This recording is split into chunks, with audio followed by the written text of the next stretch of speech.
think we're in a great place at the moment within the MRO market. It's a $62 billion market, and we've got a kind of strange situation where airlines are actually making money at the moment, and we're in a low fuel environment. Fuel at the moment is about 40% cheaper today than it was a year ago. So we're at about $78 a barrel for aviation fuel. That's translated into airlines actually making money, and also passenger traffic is healthy. So the overall health of the MRO industry is very good.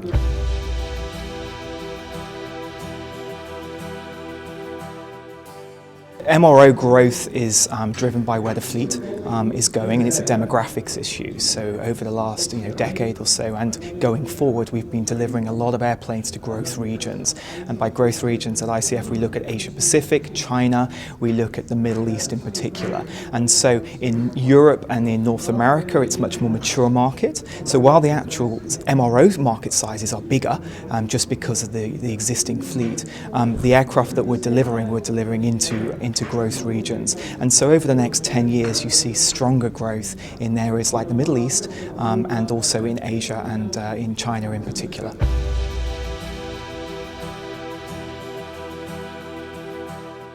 In the short term, what it's benefiting is airlines' balance sheets. So what we're seeing is that airlines are making more money, so they're more profitable, and that's not something that we've seen for a while. The airline industry traditionally has been barely profitable. So what we've seen is a lot of spend on cabin interiors, retrofits, so winglets, modifications to the interiors. And as passengers, I think some of us are seeing that with new interiors, new seats, new in-flight entertainment. So the MRO suppliers are taking advantage and trying to serve that market by coming up with new solutions and trying to capture that what is essentially a discretionary spend. So one of the questions is, are lower fuel prices going to be sustained in the long term? And if they are, is that going to mean that we're going to see reduced numbers of aircraft retiring? So are aircraft going to stay in service longer than perhaps we would have expected? So far we've not seen much evidence of that, but I think from an ICF perspective, we expect that if fuel remains lower for 12, 18 months, then we may see some airlines keeping their aircraft in service longer, which might mean that they will then spend on maintenance that they would have deferred. We might see them upgrading the interiors, and those aircraft that perhaps would have gone to be retired may just live a little bit longer.